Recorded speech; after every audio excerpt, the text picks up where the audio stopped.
ये एक और स्टोरी वही है नहीं, उससे अलग है ये। मैं अपना एक्सपीरियंस बता रहा हूँ कि वो जहाँ से बिलोंग करती हैं, वो हरियाणा में काफ़ी अंदर जाके एक गांव है। तो वहाँ पे क्या हुआ था, हम जब छोटे थे ना, तो मामा के घर जाते थे छुट्टियों में। हमारे मामा के घर के सामने एक हवेली थी, जिसका पीछे वाला एरिया किसी ने आज तक एक्सप्लोर नहीं करा ढंग से, क्योंकि उस हवेली में शायद किसी ने अपनी जान दे दी थी। और हुआ क्या था, जब हम गए थे ना, जब जाते थे तो हम ऐसे सोते थे जैसे सारा परिवार नीचे सो रहा है। तो नानी थी, मामा जी थे, वो मूंगफली लेके आते थे, और वो होती थी गज्जक होती थी। तो नानी जी से पूछते थे कि नानी जी कुछ बताओ, ऐसा वैसा इस गांव में कुछ है, तो वो मल्टीपल स्टोरीज सुनाते हैं। तो क्या हुआ, उस रात बहुत तगड़ी बारिश आई, कड़कड़ाने वाली बारिश आई। और बारिश के साथ क्या हुआ, जो पानी था ना वो धीरे धीरे कमरे में आने लगा। तो हमें बोल दिया गया कि तुम ऊपर वाले मामा जी के पास सो जाओ। भाई हम ना वहाँ पे जाने से बहुत डरते थे, और उसका रीज़न पता है क्या था? मामा जी के कमरे के सामने हवेली का जो कमरा था ना, वहां पर उस बंदे ने अपनी लटक के जान दी थी। और भाई उस आदमी को तो उतार लिया था, लेकिन उस फंदे को किसी ने नहीं उतारा। तो वो आज भी ना फंदा सामने सामने लटका हुआ दिखता है, और उस हवेली को उस तरफ से बंद कर दिया। अब हम चले गए ऊपर। ऊपर क्या हुआ, मैं और मेरा बड़ा भाई, बिजली कड़के हमारी नजर पड़े सामने, और फंदा दिखे हिलता हुआ, फंदा दिखे हिलता हुआ। और मैं उसको देखूं, वो मेरे को देखे, और हम दोनों मम्मी को उठाए, मम्मी दे चाटे और साइड में लेटा दे। कि सिचुएशन ऐसी बनी हुई है, नीचे पानी भरा हुआ है, तुम ऊपर सोओगे नहीं तो। और भाई उनको कोई फर्क नहीं पड़ता, उनको कोई फर्क नहीं पड़ता, गांव वाले जो हैं। और हम दोनों जो शहर के हैं, वो उधर देखे जैसे बिजली कड़के। और भाई बिजली कड़कती भी बहुत तगड़ी, क्योंकि उस टाइम पर डेवलपमेंट इतनी थी नहीं, साफ सुनाई देती थी, और डायरेक्टली उधर नजर पड़ती सीधा फंदा। वो रात हमारी ऐसी गुजरी है ना। और वहां पर भाई पता है कैसे कैसे इंसिडेंट हुए हैं। जैसे जब छोटे थे, मामा के लड़के दिवाली सेलिब्रेट कर रहे हैं, हांडी उड़ के आई है सामने सामने, और किसी हवेली पर टकराई है। वहां पे एकदम से खुला है, वहां पे नाम गूंजने की आवाज आई है, जैसे किसी ने कोई काला टोटका छोड़ रखा है। हांडी उड़ती आपने भी सुनी होगी, काफी इंसिडेंट में आती है कि हांडी छोड़ रखी है नाम की। वो उनके सामने हुए हैं। कहीं पे एक जगह है जहां पर किसी बच्ची को करंट लगा है, वहां नहीं जाता कोई, वहां पर आज भी वो बच्ची बैठी हुई दिखती है लोगों को। वो तो भाई बड़ी गजब जगह है, मैं तो गया ही नहीं, कम से कम 6-7 साल हो गए मैं नहीं गया वहां पे। फांसी का फंदा वो है अभी भी? अभी भी वहां पे टंगा हुआ है वो, उसे किसी ने उतारा ही नहीं है। नेक्स्ट लेवल चल रही है इंडिया में चीज़ें। ये तो यार पुरानी चीजें हैं, वो पुरानी चीज अपनी जगह से नहीं हटेंगी, तो यही होगा। भाई और कौन सी स्टोरी है अपने पास? Fourth story. एक बताता हूँ मैं, ये रियल है, सामने से कंफर्म कर ली मैंने। ये मैं विजिट करके आया था वहाँ पे। अच्छा, इतने टाइम पहले की बात है? ये होगी 1-2 साल पहले की बात है। और मैंने यहाँ एक पॉडकास्ट में यहाँ पे बोली भी थी कि वो रील भी काफ़ी वायरल हुई थी, जहाँ पर डिस्चार्ज पिलाकर वशीकरण करा था हस्बैंड को। अभी रिसेंटली मैं उस लोकेशन पे गया था, तो वहाँ पर मेरे नून में रहते थे कोई। तो जब मेरे को इस बारे में बताया था कि उस फैमिली में ऐसा ऐसा हो रहा, तो उस फैमिली का पूरा मैंने जाना, किसी न किसी से परमिशन ली कि मैं बता सकता हूँ। तो उन्होंने बोला लोकेशन वगैरह मत बताना, नाम वगैरह मत बताना, बाकी आप बता सकते हो। एक फैमिली थी, मम्मी पापा, 2 लड़कियां और उनका एक लड़का। लड़का सबसे बड़ा था, उससे फिर छोटी आती थी, फिर दूसरी छोटी आती थी, 2 लड़कियां थी। जो माता जी थी और पिताजी थे, बहुत मेहनती थे। पिताजी पूरी रात रात भर काम किया करते थे फैब्रिक वगैरह में, मतलब उसी फील्ड में थे, फैब्रिक में। गौ इंसान, और अपनी तरफ से उन्होंने अपने बच्चों की परवरिश में कोई कमी नहीं छोड़ी थी। हुआ क्या, जब सबसे बड़े लड़के की शादी करा दी गई, इनके घर में वो औरत आ गई। भाई क्या हुआ, जो इंसान अपनी बहनों से बहुत ज़्यादा प्यार करता था, या अपनी फैमिली से बहुत ज़्यादा प्यार करता था ना, वो ऐसा हो गया कि 1 महीने के अंदर अंदर उसने अपने बाप पे हाथ उठाने शुरू कर दिए। और मैंने ये सारी चीज़ें सामने सामने देखी है, सुनी है, मैंने एक एक चीज़ कंफर्म की है। अपने पिताजी पे हाथ उठाता था, और घर में ना सब परेशान रहते थे कि ये अचानक से घर में इतने चेंजेस कैसे आ रहे हैं। तो जो लड़के की लुगाई थी, वाइफ थी, वो बोलती थी कि हमें इतना हिस्सा चाहिए, प्रॉपर्टी का इतना हिस्सा चाहिए। मतलब ये समझ लो कि जो वाइफ आई थी उसके बाद घर में चेंजेस आने स्टार्ट हो गए थे। हुआ क्या, इनने डिसीजन लिया कि यार एक काम करते हैं, काफ़ी बड़ा घर है, बीच में एक दीवार खिंचवा देते हैं, उस साइड वो रह लेंगे और बाकी बच्चों के साथ ये रह लेंगे। थोड़े टाइम बाद जो बीच वाली बहन थी उसकी शादी हो गई, वो अपने घर चली गई। अब जो सबसे छोटी लड़की थी, उसके साथ हादसे होने स्टार्ट हुए कि वो जो भाभी थी ना, इनके घर में आती थी कि हमारा ये सामान रह गया, तो वहाँ पे पता नहीं क्या राई के दाने फैला देती थी। कोई दाने वाने फैला देती थी। इनके घर में कभी कबूतर मरा मिलता था, कभी कोई जानवर मरा मरा मिलता था, और ये ऐसे थे कि अपने कमरे से बाहर नहीं निकलते थे। जो जितना गऊ इंसान होगा वो उतना ही कम बाहर निकलेगा। पिताजी थे वो एक टाइम पे आके बुजुर्ग हो गए, उन्होंने कामकाज छोड़ दिया, उन्हें उस्ताद जी कहा जाता था, फैब्रिक में वो थे। तो धीरे धीरे क्या हुआ, इनकी जो मम्मी थी भाई, उनकी जो मम्मी थी ना, उनकी हालत बद से बदतर होने लगी। धीरे धीरे उनकी तबीयत ख़राब होनी स्टार्ट हुई। उनको इन्होंने क्या करा, बेड पे लेटा दिया। इनके काफ़ी ट्रीटमेंट और ऑपरेशंस वगैरह होते थे और चेकअप होते थे। चेकअप में कुछ भी नहीं आता था कि इनके अंदर कुछ है या नहीं है, कुछ भी नहीं आता था। लेकिन उस औरत जो औरत थी भाई, वो अपनी तरफ से सब कुछ करती रहती थी, सब कुछ करती रहती थी।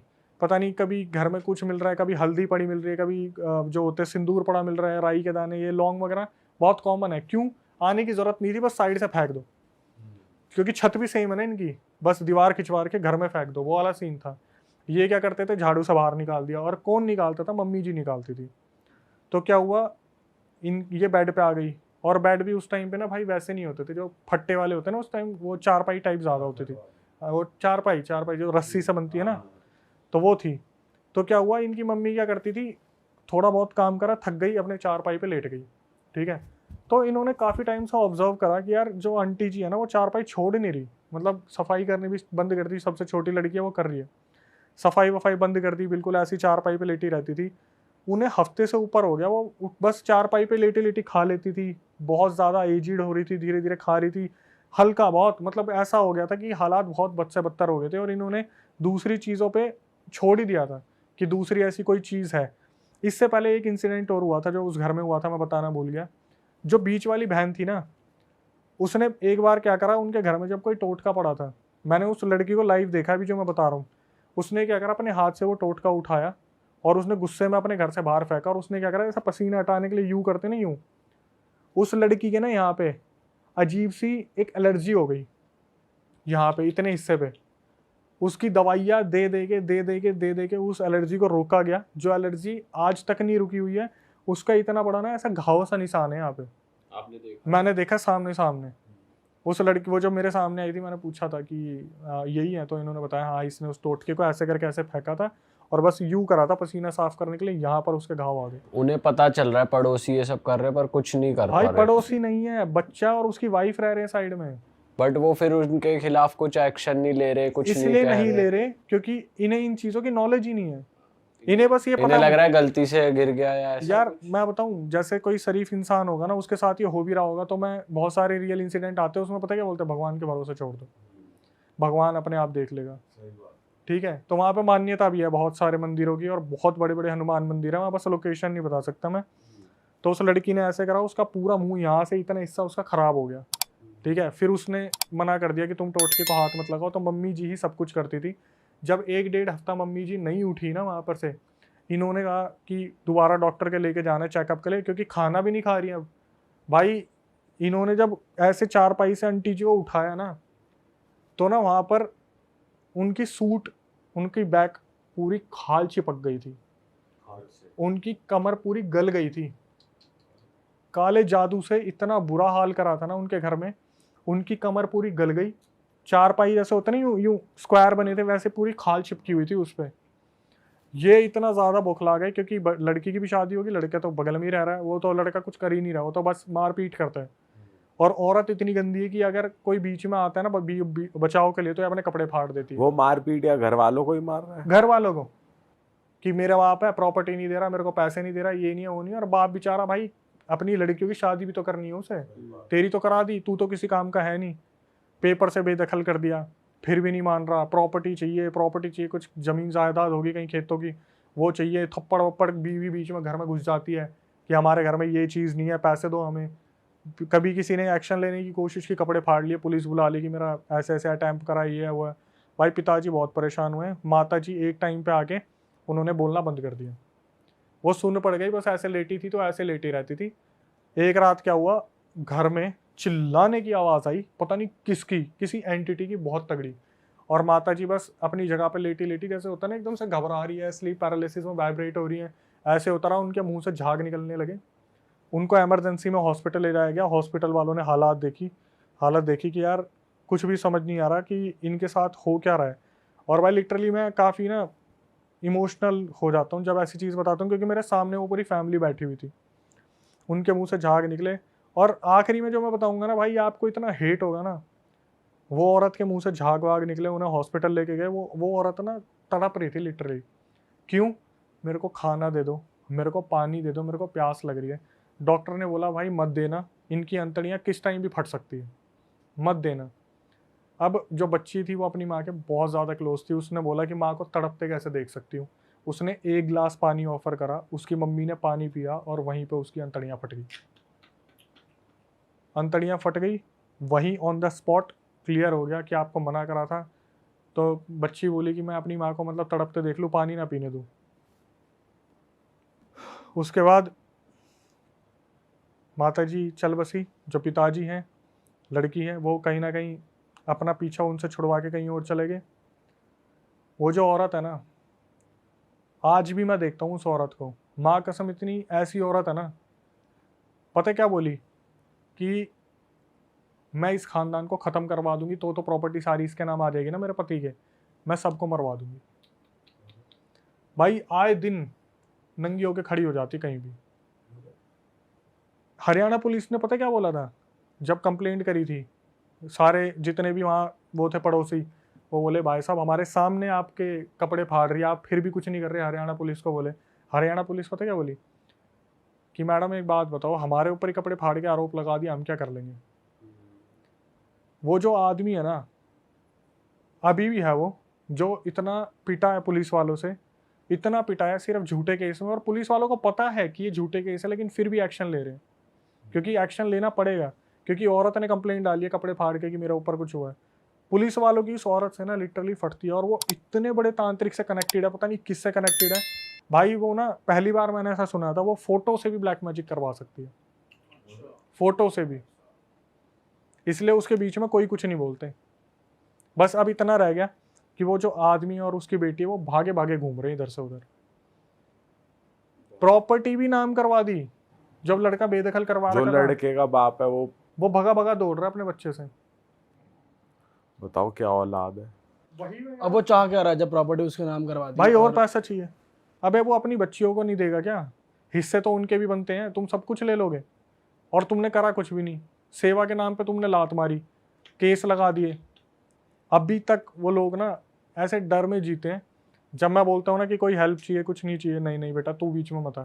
भाई ये तो अलग ही चीज है यार, क्या ही औलाद है भाई हाँ, लास्ट फाइनली अब मुझे याद आया, जो वो रील वायरल हुई थी वो क्या थी कि जब इन्होंने, जो पापा जी थे और उनकी लड़की ने पता करवाया कि एक्चुअली में हमारा लड़का ऐसा क्यों कर रहा है, चलो ये तो दूसरे ब्लड लाइन की है, हमारा लड़का ऐसा क्यों कर रहा है, तब वो जो वहाँ पर बैठे तांत्रिक थे उन्होंने बताया कि आपके लड़के को पहले दिन ही इसने अपना वाइट डिस्चार्ज पानी में मिला के पिला दिया था।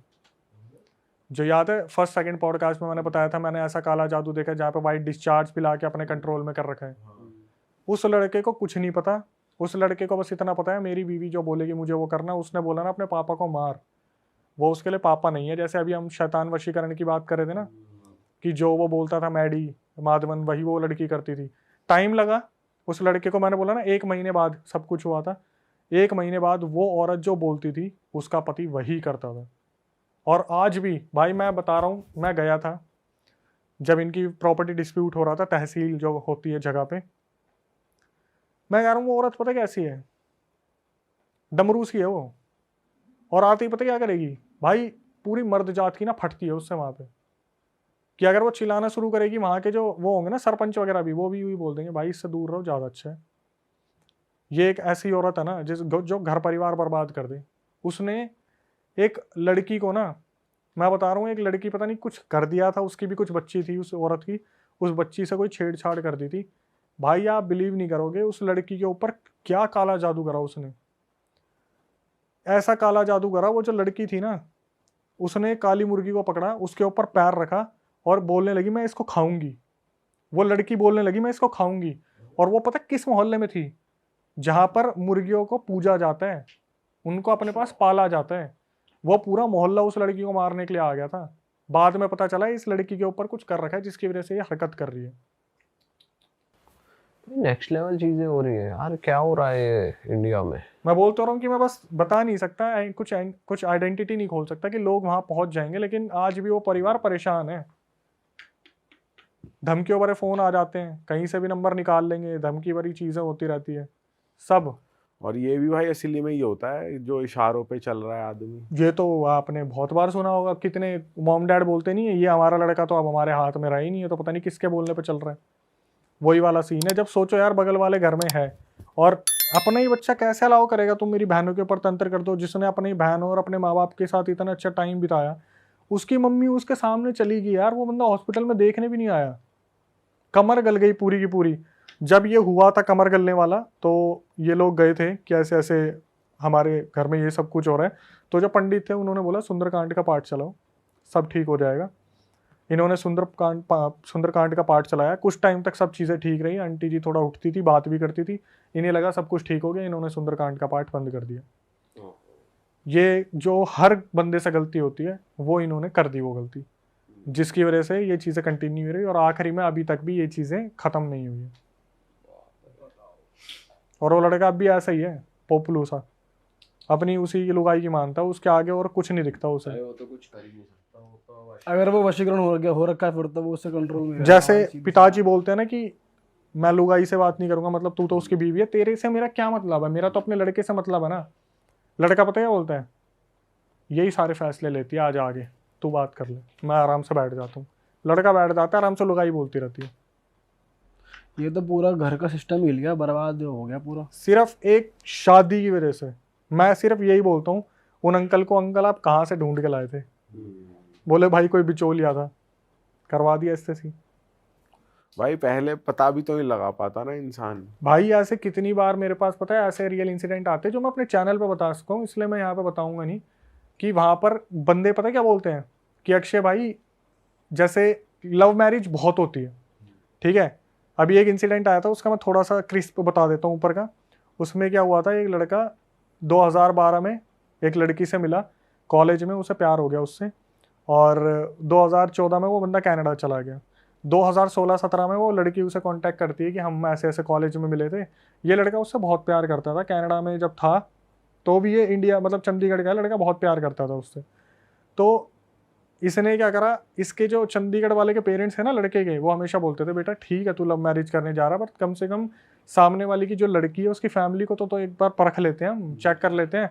और लड़का हमेशा पता क्या बोलता रहा, मम्मी मैं उससे लड़की से मिला हुआ हूँ, आप टेंशन मत लो, हमें तो उससे मतलब है, हमें उसकी फैमिली से मतलब थोड़ी ना। और हर कोई यही बोलता है ना, हमें तो लड़की चाहिए 2 कपड़ों में। आखिर में ऐसी ऐसी तैसी हुई ना उस लड़के की, उस लड़के ने पता क्या बोला, अक्षय भाई हाथ जोड़ के बोल रहा हूँ, जब शादी करो ना तो सामने वालों का पूरा बैकग्राउंड चेक कर लो। ये जो प्यार मोहब्बत की गलतियां होती है ना, आगे जाके साला बहुत इंसान पछताता है वो।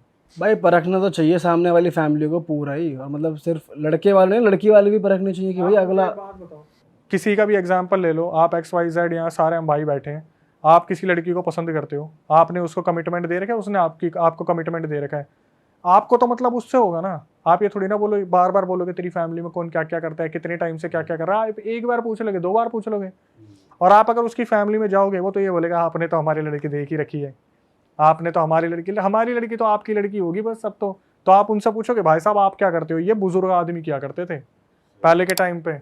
भाई पहले तो पूरी जांच। बट ये तो अब भी होता है, घर वाले तो पूछते ही हैं कि सामने वाला क्या करता है, मतलब थोड़ी अरेंज में लव में नहीं होता ये आजकल, लव में तो सीधा भाई लड़की से मतलब है, कर लो। लड़का लड़की आपस में पूछते हैं, फैमिली वाले भाई साहब और खाओगे, अबे तेरे को पहली मीटिंग में ही खिला दिया। अभी हाँ गुड़गांव का किस्सा आया एक, भाई moving on to the next. Yes, horror incident. हाँ भाई मजा दिला दो थोड़ा। ये भी काफ़ी पुराना इंसिडेंट है, जब मैंने चैनल स्टार्ट करा था तब मेरे पास आया था, बताने वाला अब तो कांटेक्ट में नहीं है। 4 दोस्त, इनकी मुलाकात भी ऐसे हुई थी कि गुड़गांव के किसी MNC में इंटरव्यू देने गए थे। अब वहाँ पे होता है ना कि जैसे इंटरव्यू में बैठे हुए हैं, सूट वूट पहन के, हाँ फाइल वाइल ले रखी है, तो एक दूसरे का मजाक उड़ा रहे थे कि रिसेप्शनिस्ट लग रहा है, ये वैसा लग रहा है वैसा लग रहा है, तो हो जाती है, कुछ 3-4 लोगों की दोस्ती हो गई। तो इनकी भी 4 की दोस्ती हो गई आपस में उसी कंपनी में इंटरव्यू देते हुए। और हुआ क्या जब ये बातचीत कर रहे थे तो होते ना कि कॉन्टैक्ट नंबर चेंज हो जाते हैं, तो इनके कॉन्टैक्ट नंबर चेंज हो गए। बाहर निकलने के बाद फिर भाई तेरा इंटरव्यू हो गया तू सिलेक्ट हुआ, नहीं हुआ भाई, मैं भी नहीं हुआ, चल टपरी पे सिगरेट पीते हैं, मिलते हैं, ये वो करते करते ये एक दो मोहल्ले में थे आसपास, इनकी बातचीत हो गई और ये बहुत अच्छे दोस्त बन गए। 2018 के एंड आते आते जो सर्दियों का टाइम आ जाता है, तब तक ये इनकी जॉब भी लग गई, सब चारों सेटल्ड हो गए, बढ़िया अच्छी अच्छी नौकरी लग गई। किसी की सैलरी ज़्यादा थी, किसी की कम थी, लेकिन एक लड़का था जो उम्र में सबसे बड़ा था, उसकी एक गर्लफ्रेंड थी, उससे जो छोटे वाला था उसका जस्ट अभी ब्रेकअप हुआ था, और उससे नीचे जो होते हैं ना दो खिलखिलाने वाले दोस्त और हर किसी का मजाक बनाने वाले दोस्त, तो 4 जनों की जोड़ी थी। सबसे पहला जिसकी गर्लफ्रेंड थी, दूसरे का ब्रेकअप हुआ था, और ये 2 थे। काफ़ी टाइम से जैसे हर बंदा प्लान बनाता है घूमने जाएंगे, पर कभी घूम नहीं पाते। इनके भी यही प्लान बनते थे कि भाई सैटरडे संडे कहीं चलते हैं। कभी उसकी गर्लफ्रेंड मना कर देती थी, कभी जो ब्रेकअप में होता था वो मना कर देता था, कभी 2 दोस्त अपने घर चले जाते थे, बाहर से थे या अदर स्टेट के थे और गुड़गांव में रह रहे थे। एक दिन फाइनली 2018 में इनका प्लान बनता है कि भाई दूर तो नहीं जा सकते, लेकिन गुड़गांव का सोना वाला जो एरिया पहाड़ी वाला, वहाँ से अरावली हिल्स घूमते घूमते हम अपना पूरा मस्त नाइट लाइफ एंजॉय करते हुए अपने संडे वापस आ जाएंगे। पूरा नाइट आउट करेंगे, ढाबे पे खाना खाएंगे, रेस्टोरेंट नहीं जाना बिल्कुल भी, सब देसी करेंगे, क्योंकि एमएनसी में खाना खा खा के मील खा खा के बोर हो गए थे। अब इन्होंने बताया कि एक लड़का था जिसने मुझे बताया, बाकी मेरे को किसी का नहीं पता। सबसे छोटा वाला था जिस लड़के ने मुझे बताया कि अक्षय भाई मैं आपको शुरू से बताता हूँ, बोला कि जब हमने प्लान बनाया था ना, तो सबसे बड़े वाले जो भैया थे उनके गर्लफ्रेंड थी और उन्हीं के पास गाड़ी थी। तो उनकी गर्लफ्रेंड हमेशा प्यार तो करते थे आपस में, लेकिन गर्लफ्रेंड चिढ़ती थी कि यार मेरा टाइम होता है सैटरडे संडे, घूमने चले जाएंगे अब। तो जब ये लोग वहाँ पहुँचे तो गर्लफ्रेंड ने काफ़ी आनाकानी की, तो होता है ना कि भाभी हमारे साथ है, आज का दिन तो हमें दे दो। तो ये करकुरा के वहाँ से निकल गए गाड़ी में। जब ये गाड़ी में निकले, इन्होंने आपस में मजाक मस्ती कर रहे थे। वो 2 छोटे वाले थे पीछे बैठे थे, लेफ्ट में वो बैठा हुआ था जिसका ब्रेकअप हुआ था, राइट में अपनी गर्लफ्रेंड वाला। तो बार बार गर्लफ्रेंड के फ़ोन आ रहे थे कि कहाँ पहुँचे, तो पीछे वाले मज़े ले रहे थे, भाभी अब तो छोड़ दो, एक दिन की बात है, कल सुबह आ जाएंगे, कल शाम तक आ जाएंगे, ऐसे ऐसा बातचीत इनकी चल रही थी। धीरे धीरे निकलते हैं गुड़गांव की रोड पे, 2-4 बियर लगाते हैं। तो एक टाइम ऐसा आता है, जो ब्रेकअप हो रखा था ना, वो बंदा काफ़ी सीरियस बैठा था, मे भी शायद वो अपने पीने के बाद गम में पहुंच गया, पुरानी लाइफ में गर्लफ्रेंड वाली मेमोरीज। पीछे वाले मज़े ले रहे थे कि देख देख फिर सो गया। तो गर्लफ्रेंड की बातें चल रही थी उन दोनों की कि एमएनसीज़ में नई नई गर्लफ्रेंड मतलब लड़कियाँ आई हैं, इंटरव्यू चल रहा है, ऐसे करेंगे वैसे करेंगे, और जो बता रहा है वही ये सारी हरकतें कर रहा था। तो मैंने बोला फिर आगे क्या हुआ? उसने बताया कि भैया ऐसे ऐसे, मैं आपको रिकॉर्डिंग भेज दूंगा। अब उसने रिकॉर्डिंग भेजी, फिर आगे पता नहीं कब भेजी थी। उसने बताया कि अक्षय भैया हमारा प्लान बना और हम सब गुड़गांव सोना की तरफ निकल गए। तो इनकी आपस में कुछ बहसाबासी हुई थी कि ये लड़की की बात कर रहे थे, तो आगे ब्रेकअप वाला बंदा बोला सालो तुम्हारा कटेगा ना उस दिन, तुम्हारे समझ में आएगा, ये सब कुछ नहीं होता, इसका भी कटेगा, जिसकी गर्लफ्रेंड है ना इसका भी कटेगा। आपस में मजाक मस्ती कर रहे थे। तो जो ये आपस में मजाक मस्ती कर रहे थे, गाड़ी वाला गाड़ी चला रहा था, जो लेफ्ट हैंड साइड में बैठा था ना बंदा, जो सीरियस था जिसका ब्रेकअप हुआ था, वो इस चीज़ को ऑब्जर्व करता है कि पिछले 1-1.5 घंटे से ना ही कोई टपड़ी आई है चाय वाली, ना कोई ढाबा है, ना ही कोई रेस्टोरेंट आया है, बस गाड़ी चले जा रही है, सुनसान रोड है बिल्कुल। वो रास्ता भी ऐसा ही है भाई, वो गुड़गांव का ऐसे एरिया, पहाड़ी चढ़ गया आप, नीचे बस खाई खाई सा दिख रहा है। तो उसने ऑब्जर्व करा कि काफी टाइम हो गया कुछ भी नहीं आ रहा, लेफ्ट साइड में कुछ नहीं है, मतलब कोई दुकान वुकान कुछ भी नहीं। तो हाँ, तो फार्म हाउस है सारे एक तरीके से, एक लाइन से ये इनके आगे पीछे कुछ नहीं था, जैसे ये टाइम लूप में फंस गए थे और एक ही रोड पर घूमे जा रहे थे। अच्छा। तो इसने ब्रेकअप वाले ने, जिसका हुआ था, उसने अपने उसको बोला गर्लफ्रेंड वाले को कि मयंक नाम था उसका, कि मयंक भाई आपने काफ़ी टाइम से ऑब्जर्व करा है कि हम ना, क्योंकि यही देख रहा था, बाकी मस्ती चल रही है, उसमें एक पीछे बैठा था उसको अस्थमा था, तो वो अपने फुसफुस मार रहा था टाइम टू टाइम। इसने बोला कि आपने काफ़ी टाइम से ऑब्जर्व करा कि कोई भी चीज़ आ नहीं रही, जबकि हमारा प्लान था कि रात को हम ढाबे पे खाना खाएंगे, काफ़ी टाइम हो भी गया, हमने ड्रिंक भी कर रखी, लेकिन कोई ढाबा वाबा नहीं आ रहा। तो मयंक ने इस चीज़ को ऑब्जर्व करा, मयंक ने देखा यार ये बात तो बिल्कुल सही बोल रहा है, मैंने देखा नहीं इस चीज़ को, मैं डेस्टिनेशन भी देख रहा हूँ, और उस टाइम पर मैप वैप ये फॉलो नहीं कर रहे थे क्योंकि गुड़गांव में ही काम करते थे, तो इतना ज़्यादा लोकेशन का इशू नहीं था। इन्होंने बताया क्या हुआ, धीरे धीरे ना इनका पेट्रोल ख़त्म होना स्टार्ट हुआ, क्योंकि लिमिटेड था, इन्होंने सोचा था कहीं भरवा लेंगे। धीरे धीरे गाड़ी चलती एक टाइम पे ऐसा आया, इनका पेट्रोल, बैटरी, गाड़ी सब बुझ गई। वो जाके गाड़ी रुकी सीधा एक पेड़ के नीचे, ठीक है, काफ़ी बड़ा पेड़ था। और हुआ क्या, जो मयंक था वो सबसे बड़ा था, रिस्पॉन्सिबिलिटी भी उसी की थी। अब ये पेड़ के नीचे गाड़ी में बैठे हुए हैं, दिमाग में ये भी लग रहा है, डर भी लग रहा है कि हम कहाँ हैं, एक दूसरे को मोटिवेट भी करें कि क्यों टेंशन ले रहा है तो सारे साथ में ही। तो जो बताने वाला है वो पीछे बैठे हुए थे, उसने बोला कि भाई जो साइड में बैठा था बंदा जिसको अस्थमा आता था, उसको ना डॉक्टर ने बोल रखा था आप ज़्यादा स्ट्रेस मत लेना तभी अटैक आएगा। और ये जब भी सुनता था ना ऐसा कुछ, ये भाई इसको अटैक आ जाते थे। एक टाइम ऐसा हो गया था जब बार बार फुसफुस मारने से ना कभी कभी बेहोशी वाली हालत में आ जाता था। ठीक है, अब आगे जो 2 बंदे बैठे थे उसमें जिसका ब्रेकअप हुआ था वो देखते हैं तो भाई लाइट बैटरी वगैरह सब बंद पड़ा हुआ है, बिल्कुल अंधेरा है, मोबाइल में नेटवर्क नहीं है उस जगह पे। ठीक है, बिल्कुल ऐसी जगह आ गए जहाँ पर ना ही आसपास कुछ दिख रहा है, सारी लाइट्स बंद पड़ी हुई है। तो इनमें से जो सबसे बड़ा वाला बंदा होता है मयंक, जिसकी गर्लफ्रेंड है, वो बोलता है कि मेरे को दूर थोड़ी सी लाइट दिख रही है, मैं जाता हूँ, वो पक्का कोई ढाबा होगा वहाँ से हेल्प लेके आता हूँ। इसने बताया कि अक्षय भाई बिल्कुल छोटा सा बल्ब होता है ना, ऐसा दूर कुछ दिख रहा था, जैसे आप मनाली जाओगे तो या मसूरी देहरादून जाओगे तो बिल्कुल दूसरी पहाड़ी पे लाइटें दिखती है। तो जो मयंक था सबसे बड़ा, वो बोलता है देखो हो तुम सबसे छोटे, और अगर यहाँ पे कुछ भी होगा तो मेरे ऊपर ही नाम आएगा। बोला कि मैं जाता हूँ, कोई दिक्कत नहीं है, तुम लोग अंदर लॉक करके बैठो, मैं जब आऊँगा ना तो गेट ऐसे मत खोलना, टक टक मैं 3 बार गेट बजाऊंगा, 3 बार जब गेट बजाऊंगा तुम समझ जाना मैं आ गया। अगर कोई लूटने वाला भी होगा वो नहीं जानता कि हमारी अंदर ये बात हुई है 3 बार गेट बजाने वाली। ठीक है, ये उतरा और ये इन्हीं के सामने जाता जाता अंधेरे में गायब हो गया। इसके बाद क्या हुआ, ये जब गाड़ी में बैठे हुए थे वो बेचारा, वो अस्थमा वाला बहुत ज़्यादा परेशान हो गया क्योंकि शीशे खुल नहीं रहे थे, गाड़ी बंद पड़ी थी और बहुत ज़्यादा ऐसा माहौल हो गया, गर्मी हो रही है, ओवर हीट हो रही है, बाहर ठंड है लेकिन अंदर बिल्कुल, क्योंकि ऑक्सीजन ऐसा हो जाता है ना 1-2 घंटे में घुटन सी हो जाती है। बहुत ज़्यादा हो जाती है भाई, शीशे खोल नहीं सकते, डर लग रहा है पूरी तरीके से। तो क्या हुआ, इसने बताया जिसको जो साइड में बैठा था भाई, उसको लगातार अस्थमा अटैक आ रहे थे और हम बहुत ज़्यादा डर रहे थे कि गाड़ी में यार प्लीज इसको कुछ ना हो आसपास जाए। कोई गाड़ी भी नहीं निकल रही थी उस रोड पे। पूरा साइलेंट, साले ऐसी कौन सी रोड पे पहुंच रोड गए? पे नहीं भाई, एक सिचुएशन में स्टक हो गए थे।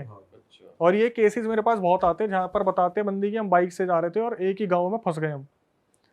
तो इन्होंने बताया कि वो गया और उसके बाद उसका आधे घंटे तक कोई अता पता नहीं है, और ये बिल्कुल गाड़ी में घुट रहे हैं, कोई इनको ऐसा नहीं लग रहा कि बाहर जाने की संभावना नज़र आ रही है। बहुत ज़्यादा अंदर फॉग मतलब होता है ना, वो पूरा शीशा कवर हो जाता है अंदर की भाप से, ऐसा हो गया, समझ में नहीं आ रहा कुछ भी। तो जो दूसरा वाला बंदा था आगे बैठा था जिसका ब्रेकअप हुआ था, वो बोला कि एक काम करता हूँ, मैं अभी निकल के जाता हूँ, आसपास देखता हूँ, मयंक आगे गया है, मैं पीछे जाके देखता हूँ, शायद पीछे कुछ हेल्प मिल जाए। भाई दोनों ने मना करा, पीछे जो बैठे थे छोटे थे, डर लग रहा था, उन्होंने मना करा भैया मत जाओ, मयंक भैया अभी तक आए नहीं है, आप भी अगर चले जाओगे तो इसको अस्थमा अटैक आते हैं, मैं इसको नहीं ऐसे पकड़ पाऊंगा, अकेला कैसे संभाल लूंगा मैं, और इमरजेंसी आ गई तो, और सिचुएशन इमरजेंसी वाली ही चल रही थी कि वो बंदा बहुत बार उसको अस्थमा अटैक आ गए थे क्योंकि वो पैनिक बहुत कर रहा था, छोटे थे ये लोग। तो इसने बताया कि अक्षय भाई हमने खूब मना करा, वो बंदा नहीं माना, और उतर के वो जो ब्रेकअप वाला बंदा था, उसका नाम पता नहीं अमन था क्या था, वो भी चला गया, वो पीछे की साइड गया। धीरे धीरे कुछ टाइम निकला और वहाँ पर बोलते हैं ना कि अंधेरा और भी घना होता चला गया, कोई भी कहीं से हेल्प नहीं मिल रही, और बंदा बेहोश हो गया, जो अस्थमा वाला था बिल्कुल बेहोश हो गया। बड़ी मुश्किल से इसे जगाया, होश में आ, होश में आ, बहुत, अगर तू ऐसे ही रहा, इतना पैनिक मत कर, हम है तो हाईवे पे ही, आ जाएंगे भैया, एक आगे गए हैं एक पीछे गए हैं, किसी को तो कोई ना कोई मिलेगा। इतने में क्या हुआ, इनके राइट हैंड साइड में ना आवाज़ आती है, ठक ठक ठक। तो जो बंदा बता रहा वो गाड़ी का गेट खोलने जा रहा था, तो दूसरा बंदा बोलता है रुक जा, 3 बार बोला था, चौथी बार ठक, 5वीं बार ठक, 6, 7, 8, 9, 10, कंटिन्यूसली वहाँ पे कट कट कट कट होते रहे। ये रुक गए उस टाइम पे कि गेट मत खोलियो, ये भैया नहीं है, पक्का कोई लुटेरा है, कुछ ना कुछ है, गेट मत खोलियो। इन्होंने फ्लैश मार के देखा, जो फ़ोन में था कोई नहीं दिख रहा था इन्हें, गुप अंधेरा था, ये चुपचाप वहाँ बैठ गए, और वो बंदा ऑलरेडी पैनिक था, वो बंदा बेहोश हो गया। ये बंदा बैठा हुआ था, ऑक्सीजन बहुत कम हो रही थी, इसने खूब हाथ पैर मारने की कोशिश की, आगे जाके शीशा साफ कराना, आगे दिख रहा था ना पीछे दिख रहा था। इसे बस इतना याद है अक्षय भाई, कहीं ना कहीं मेरा दम घुट गया मैंने आँख बंद करी और शायद ये नींद लग गई इसको। सुबह अचानक से इसकी जब आँख खुली तो देखा कि सवेरा हो गया, सामने पीसीआर वगैरह खड़ी थी, पुलिस वाले आ रखे थे, जैसे या तो यहाँ पे बहुत बड़ा क्राइम सीन हो रखा है या फिर गांव वालों ने बता दिया। 2-3 गांव वाले खड़े थे जो ढाबे वाबे वाले थे, बनियान में कुछ लड़के थे, कुछ अंकल शर्ट में थे चप्पल पहन के, सामने पीसीआर खड़ी थी, और जितने भी पुलिस वाले थे वो इनको बुला के ले जा रहे थे कि चलो हमारे साथ, इन दोनों को, जिसको अस्थमा आ रहा था और जो बताने वाला है। तो जब इसको उतारा तो इन दोनों को बोला कि आपको पीछे मुड़ के नहीं देखना, आप सीधा पीसीआर में बैठो और सीधा यहाँ से आपको थाने लेके जाएंगे। इन्होंने बहुत पूछने की कोशिश की कि कल रात कहाँ थे, हमें यहाँ पर किसी ने भी नहीं बचाया, हम कल रात से हैं। भाई दोनों बंदों ने मतलब अपना अपना बताया कि इन दोनों ने क्या देखा। जिसको अस्थमा अटैक आता था उसके दिमाग में ये चल रहा था पीछे क्यों नहीं देखने दे रहे, और जिस बंदे ने बताया उसने बताया कि अक्षय भाई वहाँ पर ना एक कागज़, एक पेपर हमारे आगे वाले टायर के नीचे पड़ा हुआ था, जैसे किसी ने दबा रखा है उसको। तो जो बताने वाला था उसने उस कागज़ को उठाया, पुलिस वालों की नज़रों से बचते हुए कि पुलिस वालों ने अभी तक इसे देखा नहीं है। और जिसको अस्थमा अटैक आता था उसने पीछे मुड़ के देखा, तो अस्थमा अटैक वाले ने जब पीछे मुड़ के देखा उसने देखा कि वहाँ पर जो पेड़ था, जो सबसे पहले मयंक भैया गाड़ी से उतरे थे, उनकी गर्दन बंधी हुई थी एक रस्सी से, और वो गाड़ी से टक टक टक टक इस तरीके से बज रही थी, सिर्फ गर्दन। आगे गए पीसीआर के पास, उस बंदे ने कागज पर देखा जहाँ पे लिखा हुआ था आज तुम लोग बच गए, तुमसे दोबारा मुलाकात होगी। कहीं ना कहीं ये कुछ टोटका इनकी गाड़ी के नीचे आ गया था, जिसकी वजह से ये उसी टाइम उस लूप में फंस गए थे। और ये मान लो कि ये अभी भी कंटिन्यू है, कि जैसे जिसने बताया है ना, वो बोलते हैं कि अक्षय भैया वहाँ से हम आगे थाने में सारी स्टेटमेंट ले ली और ये दिखाया कि लूट की का कुछ हुआ था, लूट का कुछ हुआ था। वो जो दूसरा बंदा था ब्रेकअप वाला, वो आज तक नहीं मिला। 2000 जो पीछे गया था, 2018 से 2024 आ गया। इस बंदे ने मेरे को 1-2 साल तक तो फॉलोअप किया कि अक्षय भैया मेरे साथ ऐसा हो रहा है, मेरे साथ ऐसा हो रहा है। एट द एंड 2020 में ये भी गायब हो गया। जो बंदा आपको बता रहा था वो भी गायब हो गया। तो पूरी मिस्ट्री खुली नहीं, किसने करा, किसने क्या करा, करा, कुछ कैसे नहीं पता। हुआ। बस ये कि गाड़ी कहीं चढ़ गई थी, टोटके पे। टोटके पे चढ़ गई थी, जिसकी वजह से इनके ऊपर वो आ गया, हावी हो गया। और पूरा का पूरा। और जो उसको गर्दन दिखी है वो सही में लटकी हुई वो थी। मयंक की थी। तो वो न्यूज में आया प्रॉपर कि एक बंदा मर गया भाई है, आया लूट भी पाट होगा के तो मेरे को चक्कर कोई आइडिया नहीं है, क्योंकि ऐसी चीज़ों को ना बहुत इजीली दबा दिया जाता है जिनका कोई रीज़न नहीं मिलता। आज तो वैसे भी आप न्यूज़ में देखोगे, न्यूज़ आती कहाँ है, सिर्फ सोशल मीडिया के बारे में ही बताते हैं, बिग बॉस में क्या चल रहा है और ये क्या चल रहा है। हाँ सही बात है भाई। लेकिन मेरे को जो सबसे अजीब लगा वो यही लगा भाई, ये पहली ऐसी थी जिसमें मिस्ट्री खुली नहीं, वरना हमेशा कोई ना कोई मिस्ट्री खुल जाती कि करने वाला कौन था। और एट द एंड जिस बंदे ने मेरा फॉलोअप लिया वो भी आखिरी में आके गायब हो गया कि कहाँ हुआ क्या नहीं हुआ। जबकि ये मान लो मैं ये चाह रहा था कि पता तो चले आगे हुआ क्या, या जिसके साथ हुआ है वो तो बताए कि आगे हुआ क्या, लेकिन एट द एंड और कुछ आज नहीं तक बात नहीं हुई उस बंदे से। अब नहीं है, वो कांटेक्ट में है ही नहीं। उस टाइम एक्चुअली मैं अपने चैनल पर काम नहीं कर रहा था ना, वो यूँ लगा लो कि जो मैंने पुरानी वीडियोस डाली हुई थी 2016-17 में, वो उसने देखी, उसने बताने की कोशिश की, शायद वो मेरे साथ जाना चाहता था, अपने दोस्तों के बारे में जानने के लिए लोकेशन एक्सप्लोर करना चाहता था। लेकिन 2020 के बाद वो कोई कॉन्टैक्ट में नहीं है मेरे हिसाब से। जो वो पन्ने में लिखा हुआ था कि आज तुम बच गए, आगे तुमसे मुलाकात होगी, तो मेरे हिसाब से वो मुलाकात हो गई उसकी। भाई क्या लगता है वैसे आपको, क्या आत्मा का ही हाथ है, किसी इंसान का हाथ है, क्या हाथ? भाई इंसान का तो बिल्कुल नहीं है, इंसान का बिल्कुल नहीं है। आपने सोना के बारे में अगर सुना हो, पहले तो पहाड़ी हिस्सा है तो वहाँ पर ये चीज़ें होती है। हाँ, अरावली हिल्स में होती हैं ये चीज़ें, काफ़ी होती है, क्योंकि वहाँ पर क्या वहाँ पे हुआ था? टोट के छोड़ के जाते हैं लोग। भाई टोटका मेरे हिसाब से ना, उनको टोटका ना गुड़गांव में ही टच हो गया कहीं। मेरा मानना है कि पहाड़ में टोटका नहीं है, गुड़गांव में टच हो गया। लूप में तो ये फंस गए थे पहले ही, क्योंकि मैंने भी उससे पूछा था कि क्या लग रहा है, क्या हुआ होगा, तो उसने ये बोला कि भैया कहीं ना कहीं हमें गुड़गांव में ऐसा लगा था हमारी गाड़ी के नीचे कुछ तो आया है। वो शायद कोई बिल्ली थी, क्या था, लेकिन इन्होंने ध्यान नहीं दिया। लेकिन कुछ ना कुछ आया था और वो टोटका ही था। अब इसको देखो, मैं बढ़ावा नहीं दूंगा कि हो सकता है ब्लैक मैजिक ही हो सकता है कोई क्रिमिनल भी हो, लेकिन जिस तरीके से चीज़ें देखी जा रही है, जब कोई चीज़ नहीं सॉल्व होती तो उसको क्राइम पे ही डाल देते हैं। सही बात है। वैसे देखा जाए तो कह भी सकते हैं इंसान ने किया है, क्योंकि भाई बिल्कुल, मैं ये तो बोल रहा हूँ कि मैं इसे पूरी तरीके से ये नहीं बोलूँगा ये ब्लैक मैजिक था, ऐसा था वैसा था, लेकिन जो पूरा सिनेरियो सुनने को मिल रहा है कि ये टाइम लूप में फंस गए और टोटका क्रॉस हो गया या कुछ ऐसा हो गया जहाँ पर ये फंस गए, तो वहाँ से हम एक ब्लैक मैजिक या फिर कुछ ना कुछ ऐसा एंटिटी का देख सकते हैं। लेकिन एट द एंड इसकी मिस्ट्री सॉल्व नहीं हुई। भाई ये पहली बार सुना है टाइम लूप में फंसने का मैंने सीन। तो बहुत बार सुना है, बहुत सारे ऐसे लोग हैं जैसे मतलब वो सेम जगह से बार बार जा रहे हैं या फिर सेम रोड पे बार बार जा स्टक रहे हो जाएंगे उस पोजीशन में। जैसे कि कुछ वो नहीं आ रहा कुछ। मैं बताता हूँ, स्टेशन पे नहीं पहुंच आपने शायद काफ़ी ऐसे ना सुनी भी होंगी चीज़ें कि भाई मैं उस लोकेशन पे गया और मैं उस लोकेशन, जैसे कुलधारा, कि हम कुलधारा विलेज में ही घूमते रह गए, हम निकल ही नहीं पा रहे। आप कभी भानगढ़ के बारे में नहीं सुनोगे, लेकिन कुलधारा के बारे में सुनोगे। और भाई जितने भी बड़े बड़े इन्वेस्टिगेटर है ना, वो कुलधारा में कुछ ना कुछ बता देते हैं। मैंने बार बार ये चीज़ कंफर्म की है कि भाई आप भानगढ़ में ज़्यादा मानते हो, कुलधारा बोलते हैं भाई कुलधारा। कुलधारा एक ऐसी जगह है जहाँ पर लोग कहाँ चले गए आज तक किसी को नहीं पता, रातों रात। और बोलते हैं वहाँ पर टाइम लूप इसी हिसाब से काम करता है। आपके यहाँ पे भी तो बंदे आए थे, वो बंदा बता रहा था कि मैं तो मानता नहीं था, फिर भी उसके साथ चीज़ें हो गई थी। तो इंसिडेंट ये था कि एक फैमिली मेरी बहुत स्ट्रॉन्ग फॉलोअर थी, और आज से नहीं कुछ 10 साल से फॉलोअर थी। तो उनके घर में कुछ दिनों से ना बहुत अजीबोगरीब चीज़ें और बहुत अजीबोगरीब दिक्कतें आने लगी, जैसे कि बहुत आवाज़ें आना या बहुत परेशानी होना। तो एक लड़का है, उसके फादर के साथ ये सब कुछ हो रहा था, और उनको, क्योंकि वो लड़का भी थोड़ा बहुत इन चीज़ों की जानकारी रखता, तो वो सीख रहा था। तो मुझे पूछता था कि सर एक्चुअली क्या हो रहा है, और मैं कुछ समझ नहीं पा रहा हूँ। तो इनिशियली हमने थोड़ा इग्नोर किया, कि मैंने उसको बोला देख ऐसा इन चीज़ों में जितना घुसोगे उतना आप फील करोगे, तो छोड़ दो, कुछ नहीं है। बट जब वो चीज़ें बढ़ गई, रातों को में आवाज़ें आना, और कभी छोटे बच्चे के रोने की आवाज़ आना, कभी किसी लेडी का दिखाई देना, और वो बहुत मतलब रोते हुए कराते हुए, तो वो बहुत अब ज़्यादा जब हो गया तो हम लोगों ने उस पर रिसर्च शुरू की। और जब मैंने रिसर्च की तो वो रिसर्च के लिए मुझे स्पेशली ऋषिकेश जाना पड़ा, क्योंकि कुछ चीज़ें आप वहाँ कर पाओगे जहाँ आपकी एनर्जी सबसे ज़्यादा स्ट्रॉन्ग है। जैसे मैं ऋषिकेश को अपनी कर्म भूमि मानता हूँ, मेरे महीने में कम से कम 10 से 20 चक्कर वहाँ लगते हैं।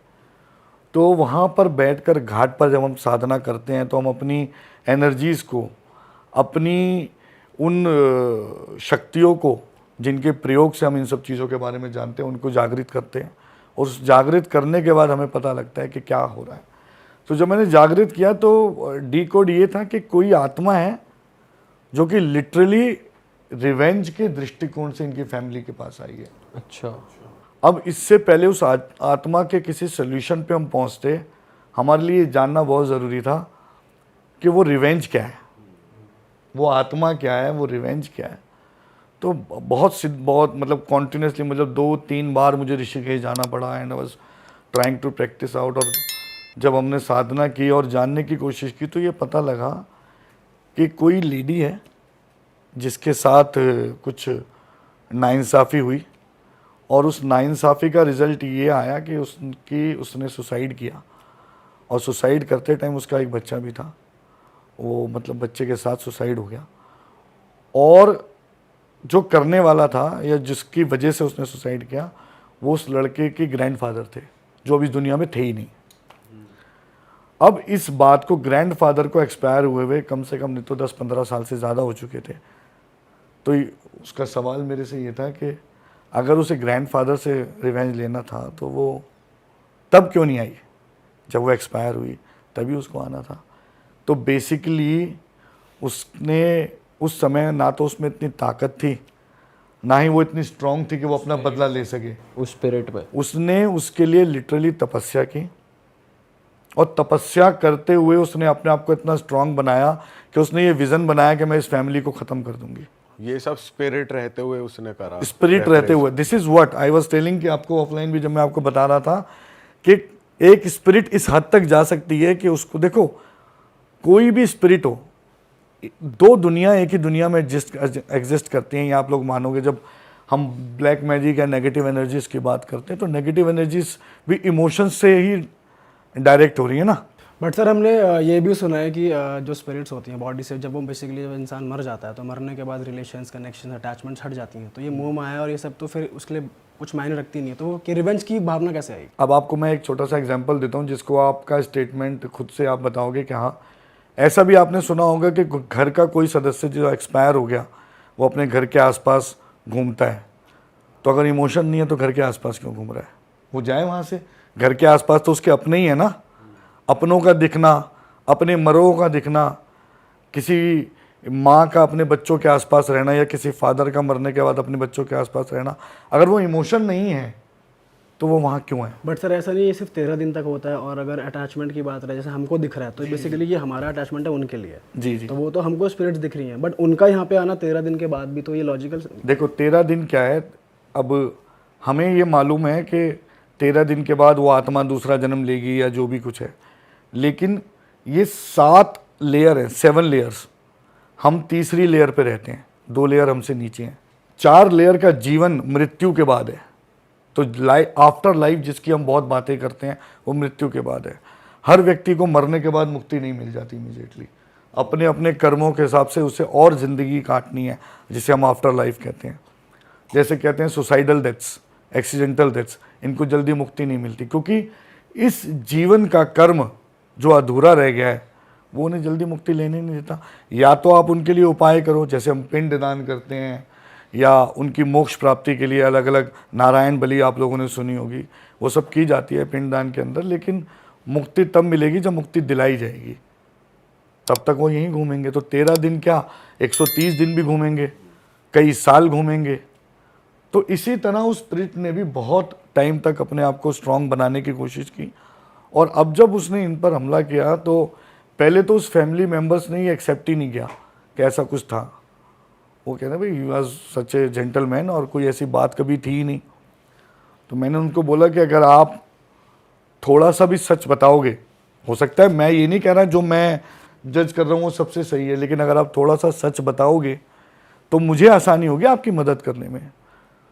Then eventually the younger son of the family, यानी कि उस लड़के के जो चाचा थे, he disclose it that there is a Maharashtrian जिसके साथ उनका रिलेशन था, और कुछ ऐसा था जो फैमिली से बचाया गया और वो शादी नहीं हो पाई थी और वो छूट गए थे। तो ऐसा कुछ बहुत टाइम बाद, जो उनकी पूरी फैमिली किसी जनरेशन को पता ही नहीं था, जब उन्होंने इसको एक्सेप्टेंस दी और चीज़ क्लियर हुई, तब हम उसका सोल्यूशन कर पाए।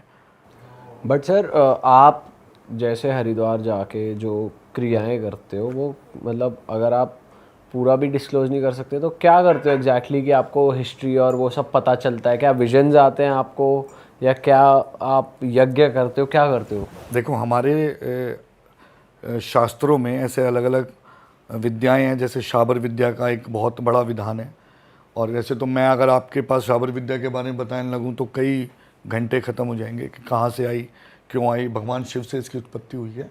बहुत एक शॉर्ट स्टोरी है, अगर आप कहोगे तो मैं बता दूंगा, बट पहले मैं आपके सवाल का जवाब दूं। तो उन विद्याओं में कई ऐसे मंत्र हैं जिनके माध्यम से हम अपने एनर्जीज़ को चार्ज करते हैं, अगर मैं आपकी मतलब प्रैक्टिकल भाषा में बोलूँ तो। और अभिमंत्रित करने के बाद जब हम साधना में बैठते हैं तो हमें वो विजन्स आते हैं, और उसके लिए हमें उस व्यक्ति से रिलेटेड कुछ चीज़ों का इस्तेमाल करना होता है जिसकी हम मदद करना चाहते हैं।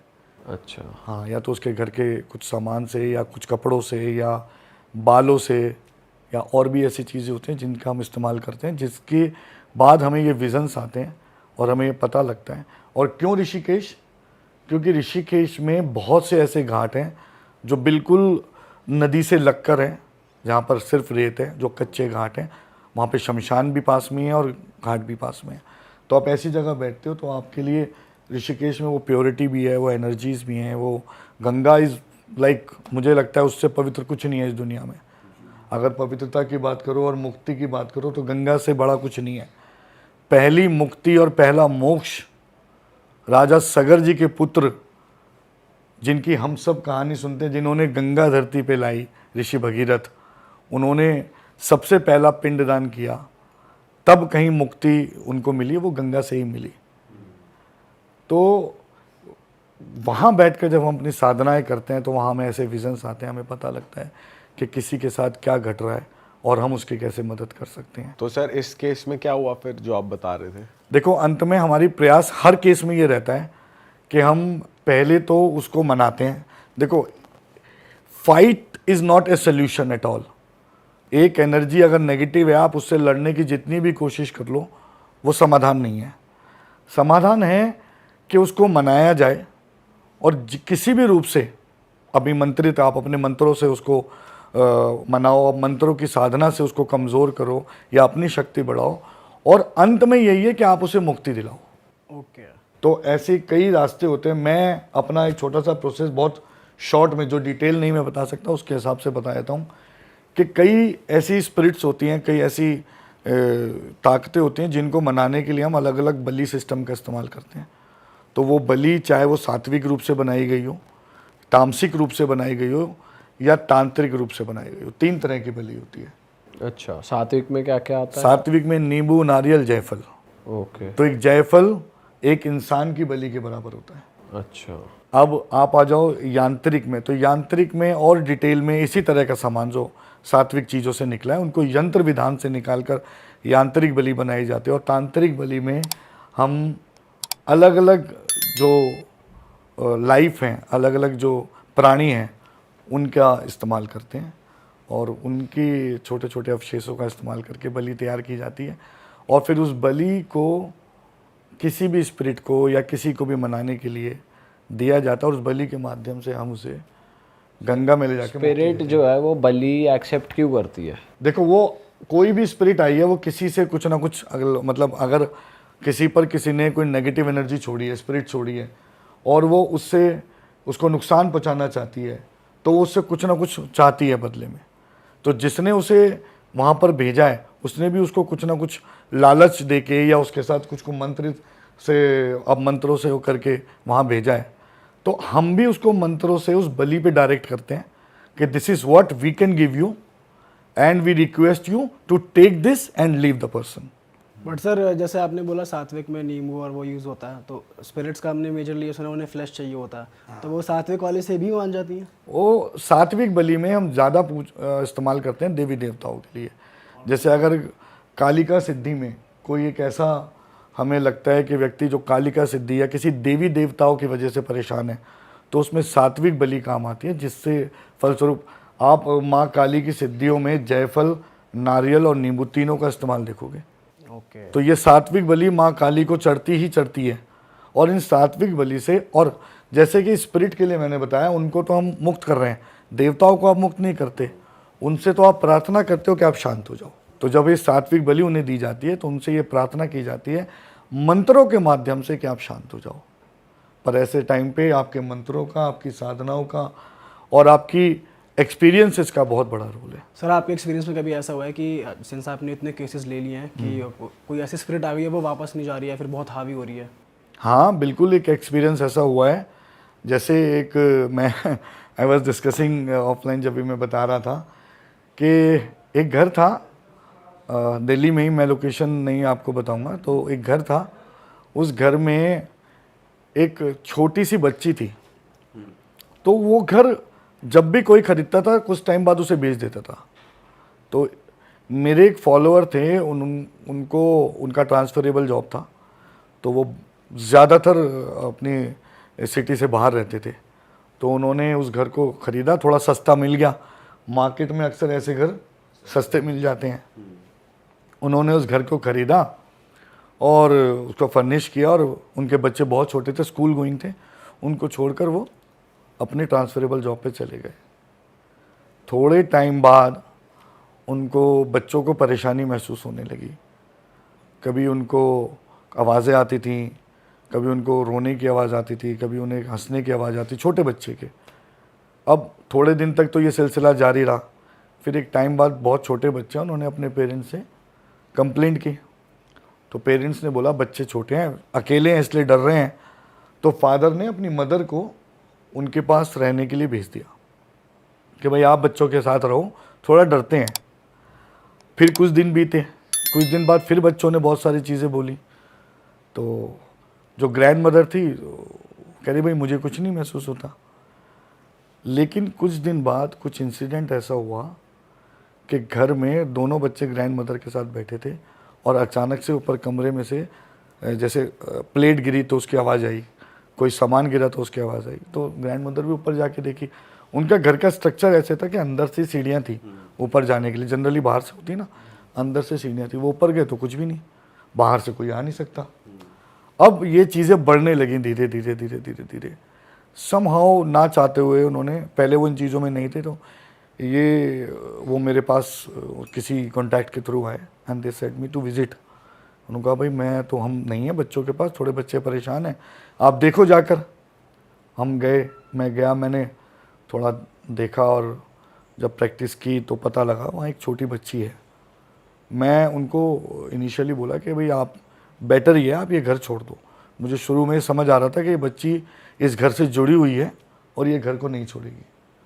मैं वापस आ गया। उन्होंने इस बात को इग्नोर कर दिया कि ठीक है भाई, शायद मैं भी कुछ ओवर एग्जैजरेट कर रहा हूँ, ऐसे कैसे कोई छोटी बच्ची होगी। थोड़े दिन बाद उन बच्चों को ना वो बच्ची दिखनी शुरू हो गई। अच्छा। अब उन्होंने पेरेंट्स को कंप्लेंट की तो उन्होंने फिर उसको इग्नोर किया। अब बच्चों के पास कोई ऑप्शन तो था नहीं, वो उस बच्ची के साथ एडजस्ट हो गए। मतलब literally I am having goosebumps कि उस लड़के के साथ, वहाँ 2 ब्रदर सिस्टर थे, तो एक लड़के के साथ जब वो पढ़ता था तो उसकी पीठ पर आकर बैठ जाती थी वो, और वो यूज टू हो गए थे यूज तो हो गया, वो पढ़ता रहता था। बट उसका रिजल्ट ये आ रहा था कि उनकी जो बॉडी थी वो वीक होती जा रही थी, कमज़ोर होती जा रही थी, दिन ब दिन वेट लॉस हो रहा था। तब उन पेरेंट्स ने फिर से मुझे बोला, अप्रोच किया, तो मैंने उनको बोला कि मैंने आपको बताया था। बोले भाई अब मुझे थोड़ा टाइम चाहिए, आप कुछ करो कि बच्चों को वो हार्म ना करे। मैंने कहा टेक्निकली बच्चों को हार्म नहीं कर रही है, वो बस अपनी जगह पे है और अपनी जगह पे रहना चाहती है, और कोई इसे निकाल नहीं पाएगा यहाँ से, ये मैं आपको बता दूँ। जैसे मैंने बताया ना, आप स्पिरिट को मनाकर उसको मुक्ति दे के ही छोड़ सकते हो, उसको वो जगह छोड़नी ही नहीं थी। तो उसका समाधान ये था कि आप इस घर को छोड़ दो। तो अल्टीमेटली उनको वो घर तो छोड़ना। इसके पीछे रीजन नहीं पता चला आपको कि क्यों नहीं रीज़न छोड़ना ये चाहते? था कि जब उस बच्ची का वहाँ पर वो वहाँ रहती थी जब, तो उसके पेरेंट्स की किसी एक्सीडेंट में डेथ हो गई, तो उसने बहुत टाइम वहाँ पर अकेले रही, और अकेले रहते रहते वो इतनी ज़्यादा, मतलब डिप्रेशन कह लो, बहुत छोटी बच्ची थी, मतलब 7-8 साल की, वो इतने डिप्रेशन में आ गई कि वो एक दिन उसकी बॉडी मिली थी अंदर, किसी को पता नहीं वो क्यों मरी, कैसे मरी, क्या हुआ। तो उसके बाद से उस घर को पहले तो बहुत टाइम तक लोगों ने ख़रीदा नहीं, फिर सस्ते के चक्कर में वो बार बार बिका। तो आज भी वो घर वहीं है और आज भी वो बच्ची वहीं है। और कोई रह अब कोई नहीं रह रहा वहाँ पे, लोगों ने वो घर छोड़ दिया जनरली। ओके। तो ये एक ऐसा केस था जो बहुत मतलब खतरनाक था, और उस बच्ची ने, उस आत्मा ने अपनी जगह नहीं छोड़ी। अच्छा सर, बीच में आप एक विद्या की बात कर रहे थे, तो उसके बारे में थोड़ा आप बताओ। शाबर विद्या, जी जी। तो वो कहाँ से आती है, क्या है वो एक्चुअली? देखो, शाबर विद्या अघोर तंत्र में सबसे पुरानी विद्या है। इसके जन्म के पीछे एक बहुत छोटी सी स्टोरी है, मैं आप लोगों को सुना देता हूँ। जी।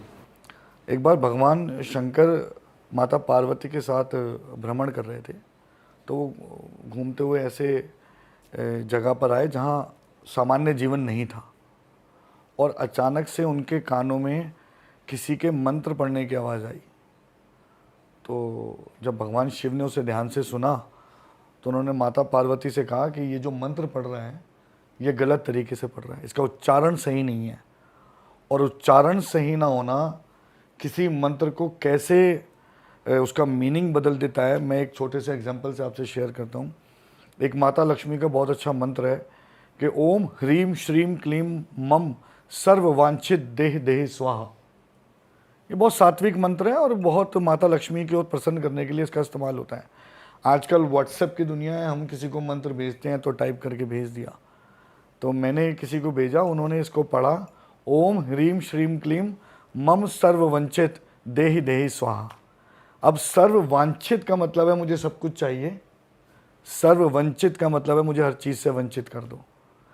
जब हम इंग्लिश में हिंदी टाइप करते हैं तो स्पेलिंग सेम है। तो मंत्रों का उच्चारण कितना इम्पॉर्टेंट है, गलत उच्चारण आपको किस दिशा में ले जा सकता है, ये बहुत इंपॉर्टेंट है। तो वो उच्चारण उसका गलत था, तो उन्होंने माता पार्वती से कहा, तो माता पार्वती ने कहा भगवान अगर इसका उच्चारण गलत है तो भक्त तो ये आपका ही है, और इसके लिए अगर कोई जिम्मेदार है या कसूरवार है तो आप भी हैं। तो भगवान शिव उसके पास गए और उसको एक नई विद्या, उन्हीं मंत्रों को सरल शब्दों में बनाकर एक नई विद्या के रूप में दिया, जिसे शाबर विद्या कहा गया। अच्छा। तो शाबर विद्या मंत्रों का सरल उच्चारण और सरल रूप था, और वो जो साधु था वो आगे एक बहुत बड़ा नाथ घराने का नाथ हुआ। इसी से रिलेटेड एक बहुत छोटे सा और प्रसंग है कि माता पार्वती को भगवान शिव जब एक बार इन विद्याओं के ज्ञान के विषय में बता रहे थे, तो वो एक समुद्र के समीप थे, और वो सुनते सुनते माता पार्वती सो गई। पर भगवान शंकर को हुंकार की आवाज़ आती रही लगातार, और थोड़ी देर बाद जब उन्हें एहसास हुआ कि हुंकार माता पार्वती की नहीं है, तो उन्होंने ये जानने की कोशिश की, और जब उन्होंने देखा अपनी शक्तियों से, तो वो आवाज़ एक मछली के गर्भ से आ रही थी। अब मछली के गर्भ से आवाज़ कैसे आई? जब भगवान ब्रह्मा जी ने सृष्टि का निर्माण किया माता सरस्वती के साथ मिलकर, तो उन्होंने 88,000 ऋषियों का जन्म किया। उस समय उनके वीर्य के कुछ बूंद जो पानी में समुद्र में गिरी, वो एक बूंद एक मछली के मुंह से उसके गर्भ में चली गई, और जो हुंकार मछली के गर्भ से आ रही थी वो उसी बच्चे की थी। तो भगवान शिव ने उसे आशीर्वाद दिया कि आगे जाकर तुम बहुत सिद्ध पुरुष बनोगे। तो वो आगे जाकर नाथ घराने के सबसे प्रसिद्ध गुरु मच्छंदर नाथ, जिन्होंने नाथ घराने का आगे निर्माण किया, जिनसे आगे गोरखनाथ हुए, उनके शिष्य, और उन्होंने समस्त शाबर विद्या को सरल शब्दों में लिखकर एक किताब के रूप में आगे लोगों को दिया। तो शाबर विद्या ये है जिसमें अघोर तंत्र से रिलेटेड अलग अलग विद्याओं का विवरण है। जैसे उसमें स्पेशली षट कर्मों का जिक्र है। तो षट कर्म क्या होते हैं? षट कर्म 6 अलग अलग तरह की विद्याएं हैं जिनका ब्लैक मैजिक में सही और गलत दोनों इंटेंशन से इस्तेमाल किया जाता है। तो जो गलत इंटेंशन से इस्तेमाल हुआ उसे ब्लैक मैजिक या बुरी विद्या कही गई। जो सही इंटेंशन से इस्तेमाल हुआ वो इंसान के लिए, क्योंकि ईश्वर ने अगर किसी विद्या का निर्माण किया है तो मुझे नहीं लगता वो इंसान के लिए बुरी होगी। उसका इस्तेमाल बुरा है, उसका इंटेंशन बुरी है। तो उसमें जो षट कर्म थे 6, उन षट कर्म थे, पहली आती है शांति विद्या, यानी कि किसी भी परेशानी को में शांति को स्थापित करना। दूसरी आती है उच्चाटन। उच्चाटन में क्या होता है? एक व्यक्ति को एक स्थान से दूसरे स्थान पे पहुंचा देना, मतलब उसकी लाइफ में इस तरह की परिस्थितियां पैदा हो जाएं कि उसको वो जगह छोड़कर दूसरी जगह जाना। तो ये ग्रोथ के लिए भी यूज हो सकता है? जी जी जी, बिल्कुल बिल्कुल बिल्कुल होता है। मैंने कहा ना, विद्याओं का निर्माण तो इंसान की मदद के लिए हुआ है। ये तो हमारी इंटेंशन से जो उन्हें गलत तरीके से इस्तेमाल हो रही है। उच्चाटन के बाद आती है आपकी विद्वेषण। विद्वेषण में 2 पार्टनर्स को अलग करने के लिए, 2 लोगों को अलग करने के लिए विद्वेषण का। तो ये नेगेटिव प्रैक्टिस है? ये प्रैक्टिस पॉजिटिव है, इसका प्रयोग नेगेटिव है। भाई किसी को किसी से अलग करना एक शास्त्र हो सकता है, इंटेंशन उसको आपको बताएगी कि आप किसी को अलग कैसे कर रहे हो। दूसरा आ गया वशीकरण, जो सबसे ज़्यादा फेमस है। अब वशीकरण अघोर तंत्र में अलग है और काम शास्त्र में अलग है, उनका प्रयोग भी अलग है। अघोर तंत्र में जो वशीकरण है वो कॉमन वशीकरण है। एक आदमी पे कर सकता है, किसी बच्चे पे कर सकता है, किसी बड़े पे कर सकता है, उसको अपने तरीके से चलाने के लिए, जिसे आज हिप्नोटिज्म, सम्मोहन, मोहन, अलग अलग विद्याओं के नाम से जानते हैं। और जो काम शास्त्र में वशीकरण होता है उसका जो बेसिक उद्देश्य है वो पार्टनर से रिलेटेड है, कि हम अपने पार्टनर को कैसे अपनी ओर आकर्षित करें या उसको ऐसा क्या किया जाए। मैं वशीकरण का एक छोटा सा केस स्टडी आपको बताता हूँ कि कॉमन वशीकरण किस लेवल पे आता है। तो एक फैमिली थी जिसमें बहुत सालों से कोई बच्चा नहीं था और बहुत परेशान थे, लगभग 10 साल थे, और डॉक्टर्स ने मना कर दिया था बिकॉज वो लेडी का वज़न कुछ 120 किलो के आसपास था, और because of the medical problem की वजह से वो बच्चा हो ही नहीं सकता था। ईश्वर की कृपा से हमने उनको बहुत सारी सात्विक पूजा पाठ बताई, बहुत सारे ग्रह नक्षत्र एस्ट्रोलॉजी से रिलेटेड चीज़ें करवाई, बहुत सारे प्रयास किए, और ईश्वर की कृपा बरसी और बच्चा हुआ, और एक नॉर्मल डिलीवरी वो बच्चा हुआ। अब वो फैमिली का भाई सबका होता ना, अपने इन लॉज से नहीं बनना, तो लेडी का इन लॉज से नहीं बनती थी, तो वो आपस में ना एक कहते हैं ना शीत युद्ध मन में हमेशा चलता रहता, वो राइवल से बन गए थे। अब ग्रैंड मदर को पता लगा कि इसके यहाँ बच्चा हो गया, तो उस लेडी का ये मानना था कि बहुत टाइम तक ग्रैंड मदर ने ऐसी बहुत सारी प्रैक्टिसेस भी की कि उनके यहाँ कोई बच्चा ना हो, क्योंकि वो उसको पसंद नहीं करती थी, वो लव मैरिज थी। वो ग्रैंड मदर जो सालों से उनके यहाँ कभी नहीं आती थी, वो उनके घर आके रहने लगी, और उन्होंने इस छोटे से बच्चे के साथ क्या किया मुझे नहीं पता, मुझे यहाँ बताना चाहिए नहीं, बस उन्होंने अपने प्राइवेट पार्ट से में को फिंगर को डाला और उस बच्चे के मुंह में डालना शुरू किया, हर थोड़े दिन में उसको ऐसा करती थी। और ये कॉमन वशीकरण का एक रास्ता है। तो बच्चा ऐसे में बच्चा धीरे धीरे बड़ा होकर अपने माँ बाप से अलग होकर उस शख्स की तरफ आकर्षित हो जाएगा जिसने उस पर यह वशीकरण किया है। इस केस में कुछ मंत्र का उच्चारण भी किया जाता है, फिर सिर्फ यही और बहुत छोटे से बहुत मंत्र चीज़ें होते हैं, इन्वॉल्व और होंगी। अगर कोई आप मंत्र नहीं भी उच्चारण करोगे तो भी ये वाला वशीकरण काम करता है। तो ये मैं बात कर रहा हूँ 1970s की। मोहनलाल अग्रवाल जो थे वो बार बार अपना जो दौरा है वो वहाँ पे माउंट आबू है, पर्वत है एक, जहाँ पे अलग अलग देवी देवता जो हैं वो विद्यमान हैं और बहुत ही शक्तिशाली पर्वत है। जैसे गिरनार एक पर्वत है जूनागढ़ में, वैसे ही जो आबू है, माउंट आबू, वो भी बहुत ही पवित्र, बहुत ही पावन जगह है। तो छुट्टी के दौरान वो जा रहे थे, आबू रोड पर उनका निवास स्थान था और उनके एक बहुत ही परिचित तांत्रिक उपासक थे जो थे महाराज अटल गिरी जी। अटल गिरी जी महाराज के वहाँ पे वे रुके हुए थे एक दिन के लिए और उन्होंने कहा कि महाराज मैं कल आबू जा रहा हूँ और फिर मैं लौट आऊँगा। तो अटल गिरी जी जो थे, अटल गिरी जी ने उनसे कहा कि मुझे अशुभ संकेत प्राप्त हो रहे हैं, मैं आपको सलाह देता हूँ कि आप ना जाएं। पर विधि का विधान तय था और वे गए आबू पे। वहाँ पे रघुनाथ मंदिर में उनका निवास था। जैसे ही आबू पे एक बहुत सुंदर जगह है, अगर आप कभी माउंट आबू अगर आप जाएंगे तो आपको पता चलेगा कि वहाँ पे सनसेट पॉइंट है, सूर्यास्त जो है बहुत सुंदर दिखता है वहाँ से। वो वहाँ पे थे, सूर्यास्त का आनंद ले रहे थे। उसी समय एक अमेरिकन लेडी जो है वो उनके पास आई जिनका नाम था क्रिस। तो क्रिस ने उनसे आकर कहा कि वो अपने अंकल के साथ थी, शायद मुझे अंकल का नाम याद नहीं आ रहा, विलियम या फिर कुछ नाम था उनका। क्रिस ने आकर कहा कि मैं भारत की संस्कृति के ऊपर बहुत सुदीर्घ काम कर रही हूँ, संशोधन कर रही हूँ मैं, और मैंने अभी तक स्वामी विवेकानंद के ऊपर काम कर लिया है। मेरा एनालिसिस जो है, रिसर्च जो है वो उनके ऊपर पूर्ण हो चुका है और गांधी जी के ऊपर मैंने रिसर्च कर लिया है।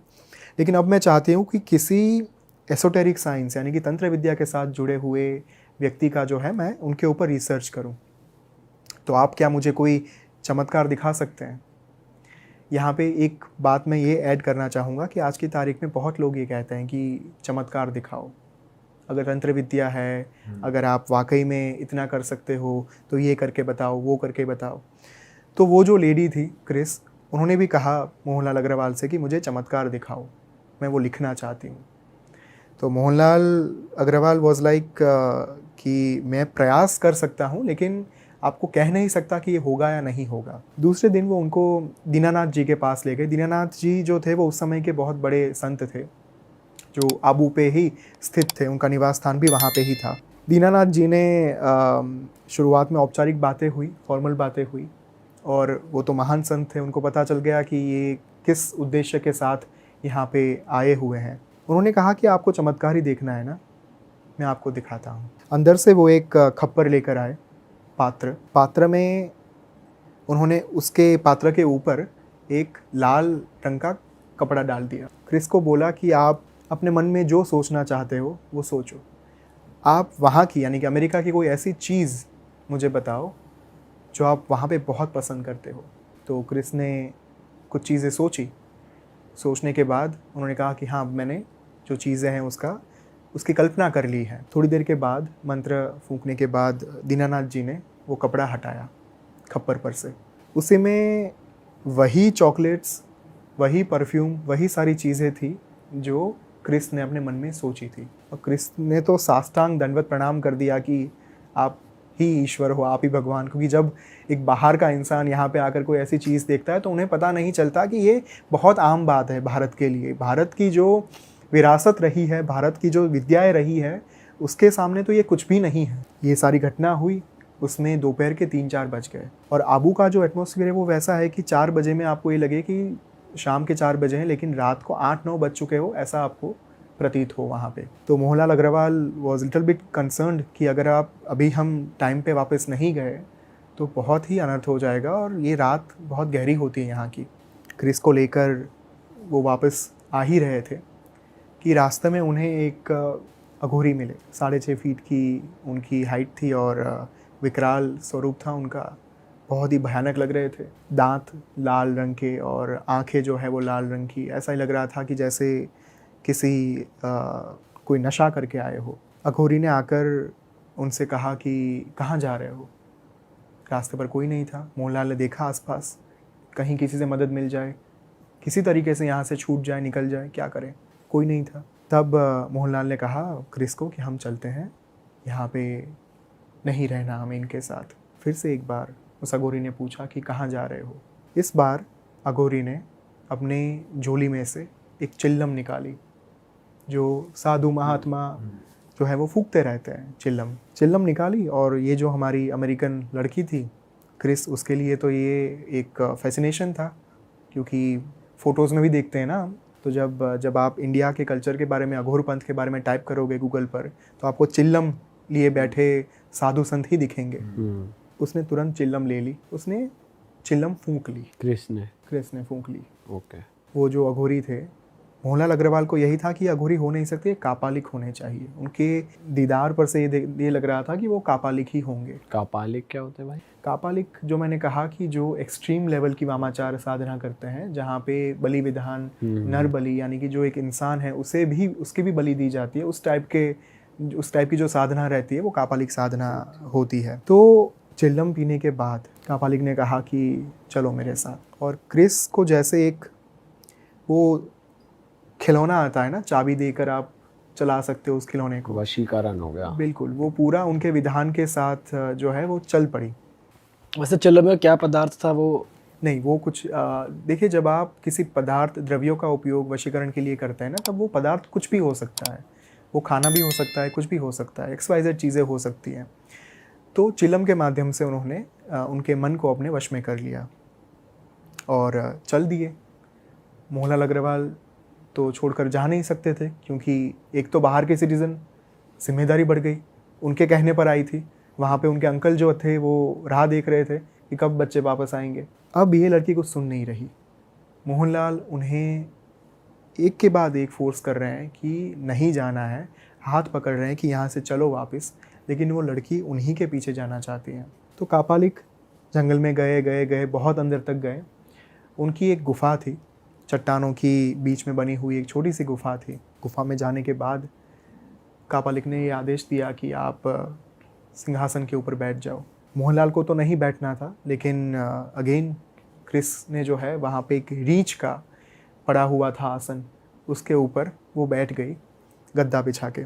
कापालिक ने आदेश दिया कि वस्त्र उतार दो। वस्त्र उतारने के बाद कुछ प्रक्रियाएं करी गई, जिसे योनि पूजा कहा जाता है। योनि पूजा एक ऐसा माध्यम है जहाँ पे आप देवी के स्वरूप को एक महिला की शरीर में स्थापित कर सकते हैं थ्रू वजाइना।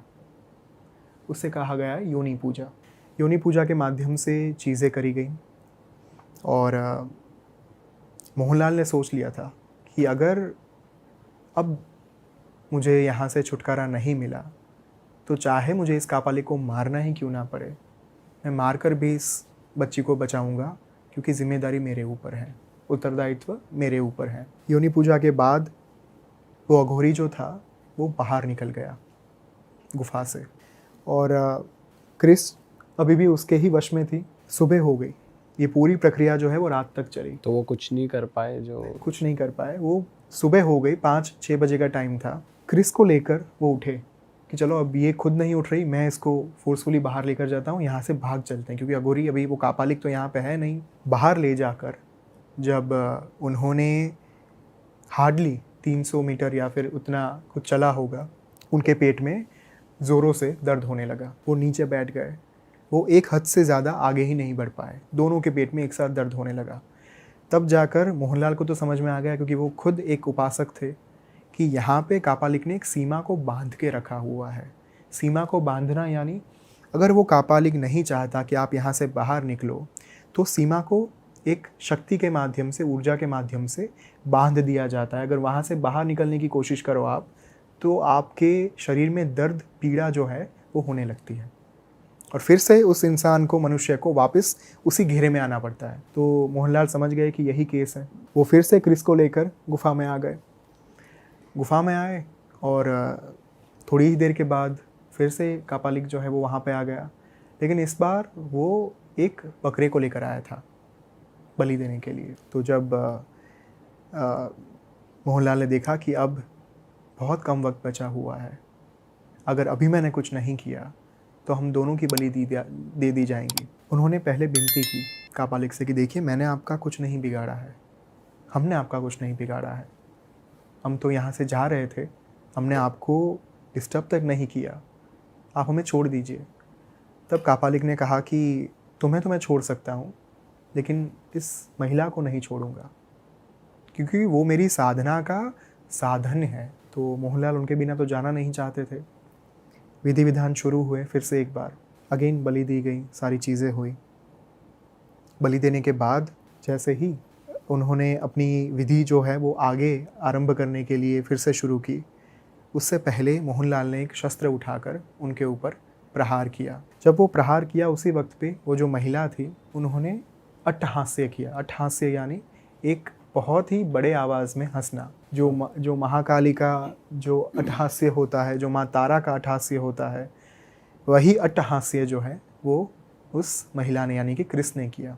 अब जो घाव किया गया था कापालिक के ऊपर, उस घाव के कारण कापालिक क्रोधित हो गया। अब तो नहीं छोड़ूंगा। वो जैसे ही मोहनलाल के ऊपर आक्रमण करने के लिए जाए, उससे पहले बाहर से, गुफा के बाहर से उन्हें फिर से एक बार अट्टहास्य सुनाई दिया। जैसे माँ बाहर खड़े रहकर पूरे ब्रह्मांड को सुनाई दे, उतनी बड़ी आवाज़ में माँ हंस रही थी। और कापालिक को लगा कि मैंने जिस माँ को यहाँ पे इस स्त्री के, महिला के शरीर में स्थापित किया था, वही माँ यहाँ से बाहर निकल गई है, मुझे उनको वापस से यहाँ पे लाना होगा। और वो अपना शस्त्र जो है वो रख के भागा गुफा के बाहर कि मैं माँ को तो नहीं जाने दे सकता, क्योंकि उनके प्रागट्य के लिए तो इतनी साधना की है मैंने। वो जैसे ही बाहर गया, तुरंत मोहनलाल अग्रवाल ने जो क्रिस थी उनको अच्छे से कपड़े पहनाए और वो सारी चीज़ें हुई। थोड़ी ही देर में वो जो कापालिक था उसके चीखने की आवाज़ सुनाई दी। अब मोहनलाल फिर से डर गए कि ये क्या हुआ। उन्हें लगा कि अब जब कापालिक वापस आएगा तब मुझे भी नहीं छोड़ेगा, इसे भी काट देगा, क्योंकि एक तो वो क्रोधित होकर गया था। अब वो जो लेकर आएगा, अब मृत्यु निश्चित है, और सिर्फ मृत्यु नहीं आएगी, बहुत ही करुण मृत्यु होगी। इतनी खराब मृत्यु वो देगा कि मैं जन्मों जन्म तक याद रखूँगा इस मृत्यु को। कापालिक नहीं आया। बहुत लंबा वक्त जो है वो बीत गया, बहुत घंटे बीत गए। वो डरे हुए थे। धीरे धीरे क्रिस जो है वो अपने मूल अवस्था में वापस आ रही थी। अब मोहनलाल को समझ में नहीं आ रहा था कि ये क्या हुआ। क्रिस की मानसिक अवस्था जो है वो फिर से एक बार स्टेबल हो गई। उसे कुछ याद नहीं था कि मेरे साथ क्या हुआ। उसने पूछा मोहनलाल से कि हम कहाँ पे हैं, क्या कर रहे हैं। लास्ट मेमोरी जो उनकी थी वो दीनानाथ जी के पास थी।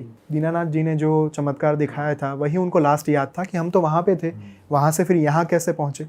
मोहनलाल थोड़ी देर के बाद गुफा से बाहर निकले, फिर से हाथ में शस्त्र लेकर, कहीं अगर वो बाहर खड़ा होगा तो इस बार मैं मार दूंगा, इस बार नहीं छोड़ूंगा, चाहे मुझे ही क्यों ना मरना पड़े, मैं मार दूंगा इस बार। कोई नहीं था। जैसे ही दोनों बाहर निकले, क्रिस और मोहनलाल, क्रिस ने एक पेड़ के नीचे, उनकी दृष्टि गई, उनकी वहाँ पे नज़र गई, वो चीख पड़ी, क्योंकि जो कापालिक था वो वहाँ पे मरा हुआ पड़ा था। उनकी जो आंतें थी वो बाहर थी, उनके पैर मुड़ चुके थे, उनका जो धड़ था वो अलग था, मस्तक था वो कहीं पे लटक रहा था। अरे बाप रे। तो मोहनलाल को समझ में नहीं आया कि ये क्या हो गया, ये कैसे हो गया। ज़रूर किसी ईश्वरीय शक्ति ने मदद की है, उसके अलावा ये संभव ही नहीं है। और तुरंत वो भागे भागे वहाँ से निकले, और जैसे वो सीमा आई जो मर्यादा थी, बाउंड्री थी, वो बाउंड्री के पास पहुँच के उन्होंने फिर से एक बार ये चेक किया कि कहीं पेट दर्द हो रहा है, क्या हो रहा है, कुछ नहीं। लेकिन कोई दर्द नहीं हुआ, कोई पीड़ा नहीं हुई उन्हें। वो भाग गए तुरंत ही, और 2 दिन इस चक्कर में बीत गए थे। वो तुरंत अपने जो आबू, जहाँ पे वे रुके हुए थे, वहाँ पे पहुँचे। आबू में जो उनके अंकल थे, विलियम या जो नाम था उनका, वो राह देख रहे थे। उन्होंने तो FIR दर्ज करवा दी थी और पुलिस ढूंढ रही थी। सबको ये लग रहा था कि मोहनलाल अग्रवाल उनको लेकर गायब हो गए। इल्ज़ाम जो है वो मोहनलाल के ऊपर ही लगा हुआ था। लेकिन बाद में सारी बातें क्लियर हुई। क्लियर होने के बाद जब क्रिस को वापस रवाना कर दिया गया अमेरिका के लिए, उसके बाद वे पहुँचे अटल गिरी जी के पास वापस। वो अटल गिरी जी आबू जाने से पहले जिन्होंने कहा था कि आप मत जाओ, मुझे लग रहा है कोई अशुभ कुछ होने वाला है, उन्हीं अटल गिरी जी के पास पहुंचकर जब वे बैठे तब अटल गिरी जी ने सबसे पहला प्रश्न यही किया कि सब कुशल मंगल तो है ना, आपको कुछ हुआ तो नहीं ना। मोहनलाल को तो आश्चर्य नहीं हुआ क्योंकि वे जानते थे कि वो कितने बड़े सिद्ध हैं। मोहनलाल ने पूछा कि आप बताइए कि हुआ क्या हमारे साथ और हमारी रक्षा किस शक्ति ने की। जहाँ पे पंछी तक नहीं आ सकता था वहाँ पे हमारा बचाव किया किसने। अटल गिरी जी ने कहा कि जब मैंने आपको कहा था कि कुछ अशुभ संकेत मुझे लग रहा है, मिल रहा है, आपको नहीं जाना चाहिए, उस समय पर जब दूसरे दिन आप वापस नहीं आए यहाँ पे, तब मैंने अपने चक्र जो है वो गतिमान कर दिए थे। अटल गिरी जी ने कहा कि मैंने अपने गुरु का संपर्क किया, उनके गुरु अनादिनाथ जी, जो गुजरात के बहुत बड़े आप कह सकते हैं कि महाविद्या उपासक थे। अनादिनाथ जी जो हैं वो अटल गिरी जी के गुरु थे। उन्होंने जाकर पूरी बात बताई कि ऐसा ऐसा हुआ है, मुझे संकेत मिला था लेकिन अब मुझे पता नहीं है कि क्या हो रहा है। और तुरंत एक यक्षिणी को भेजा गया आदेश देकर कि आप जानकर आओ कि क्या हो रहा है वहाँ पे। यक्षिणी जो है there is a positive form entity basically, वो कर्ण पिशाचिनी की तरह नहीं होती। माँ की बहुत संगीनी शक्तियाँ हैं, योगिनी, यक्षिणी, नित्या। तो उनमें से एक जो है यक्षिणी, जो हकारात्मक ऊर्जा होती, पॉजिटिव एनर्जी होती है, उनको भेजा गया कि आप पता करके आओ कि हो क्या रहा है उनके साथ। वो यक्षिणी आप तक पहुंची, यानी कि मोहनलाल के पास पहुंची थी। और जब उन्होंने देखा कि ये चीज़ें क्या हो रही है, कैसे हो रही है, यक्षिणी ने आकर सारी बात इनको बताई। तब जाकर जो अनादिनाथ जी थे उन्होंने माँ तारा का आवाहन किया, जो महाविद्या थी, जो उनको सिद्ध थी। उन्होंने माँ तारा का उनकी साधना की थी, उनकी उपासना की थी पूरे जीवन। और जैसा कि मैंने कहा उग्र तारा के बारे में, अगर आपके जीवन में उग्र आपत्तियां हैं, उग्र आपत्ति यानी एक्सट्रीम लेवल ऑफ टर्बुलेंस, उस वक्त पर उग्र तारा आपको बचा सकती है। और अनादिनाथ जी ने उग्र तारा का आवाहन किया, उनको इन्वोक किया। इन्वोक करने के बाद उन्होंने माँ से प्रार्थना की कि हमारी 2 संतान जो हैं वो यहाँ पे फंसी हुई हैं, आप उनको बचाइए। और अनादिनाथ जी के आदेश पर, उनकी प्रार्थना पर, उनकी विनती पर माँ यहाँ पे आई। और यहाँ पे एक रहस्य का उद्घाटन हुआ। जो क्रिस, जो गुफा में उसने जो अट्टहास्य किया था, वो अट्टहास्य स्वयं माँ तारा का था। अटल गिरी जी ने कहा कि माँ ये चाहती थी कि आपको गुफा से बाहर निकालकर वो जो महिला है, वो महिला के शरीर में रहकर माँ कापालिक का वध कर देगी, लेकिन आपने हमला कर दिया कापालिक के ऊपर। अब माँ अपना काम पूर्ण नहीं कर पाई। अब माँ ने गुफा से बाहर जाकर अट्टहास्य किया, जिसके कारण कापालिक भागते हुए गुफा के बाहर गया था। वो वास्तव में माँ का हास्य था, लेकिन कापालिक को ये लगा कि उनकी जो देवी हैं वो प्रसन्न होकर बाहर हैं। तो ये पूरा भ्रम पैदा किया गया। जब कापालिक बाहर गया, माँ प्रचंड ऊर्जा की स्वामिनी है, माँ ने एक ही झटके में कापालिक को काट के उसका वध कर दिया। तो यहाँ पे जो घटना हुई, मोहनलाल ने पूछा कि हम उस सीमा रेखा से बाहर क्यों नहीं निकल पा रहे थे। तब अटल गिरी जी ने कहा कि सीमा को बांधा गया था कलवे के द्वारा। कच्चा कलवा एक टर्म होती है जहाँ पे आप एक छोटे बच्चे की आत्मा के माध्यम से उसे कुछ कार्य जो है वो सौंप सकते हैं और कुछ कार्य जो है वो करवा सकते हैं उनसे। तो कच्चा कलवा के कारण वो जो बाउंड्री थी, वहाँ से आप बाहर निकलते तो आपको वो आत्मा जो है वो पीड़ा पहुँचाती है। यहाँ पे मैं एक मूवी की बारे में बात करना चाहूँगा जो है ब्रह्मयुगम, जो बहुत ही रिसेंटली आई है और मैंने आई थिंक थोड़े दिन पहले देखी। साउथ इंडियन मूवी है। ब्रह्मयुगम में एक टर्म इस्तेमाल हुई है, चातन। चातन जो है साउथ इंडिया में उसे कहा गया है वही कलवा इन शॉर्ट, और वहाँ पे यही बात करी गई है पूरी। कि कैसे एक बच्चे की आत्मा को जागृत किया जाता है अपने कुछ कार्य को करवाने के लिए। और बहुत ही सुंदर, जैसे कांतारा मूवी थी ना, वह उतनी ही इंटेंस, उतनी ही पावरफुल ये ब्रह्मयुगम जो है वो मूवी थी। तो वहाँ पे ये बात और ज़्यादा आपको अच्छे से देखने को मिलेगी कि ये कैसे होता है, क्या काम करता है कलवा बेसिकली। तो उस कलवे को इस कारण की वजह से वहाँ पे रखा गया था। और फिर जाकर जब माँ ने सारी चीज़ें हटाई, जो माया वहाँ पे फैली हुई थी, उस माया को हटाया, उस कापालिक का वध किया, एक और प्रश्न आया मोहनलाल के दिमाग में कि ये कापालिक था कौन, हमारे पीछे ही क्यों पड़ा था, कोई भी हो सकते थे, हम ही क्यों। तब जाकर अटल गिरी जी ने बताया कि वो कापालिक जो हैं वो मूल आसाम का था। आसाम में उसने किसी के पास से कापालिक दीक्षा ली थी, प्राप्त की थी। कापालिक दीक्षा लेने के बाद वो हिमालय चला गया था। वहाँ पे जो वास्तविक साधु संत महात्मा थे उनको वो परेशान करने लगा था। अब उस समय के दौरान उसका जो पाला पड़ा एक ऐसे सिद्ध महात्मा के साथ जिन्होंने उसे फेंक कर पहुंचा दिया राजस्थान के रण विस्तार में। राजस्थान के रण से वो चलता चलता चलता आबू तक पहुंच आया और फिर उसने अपना निवास स्थान जो है वो आबू को ही बना दिया। उसका नाम था भैरवपुरी। ऐसा भी हो सकता है वैसे कि टेलीपोर्ट ही कर दिया, एक किसी और जगह भेज दिया। तब होता है जो हम ये मान के चलते हैं ना कि विज्ञान यहाँ तक ही है, लेकिन विज्ञान तो इस आकाशगंगा से बाहर भी नहीं निकल पाया।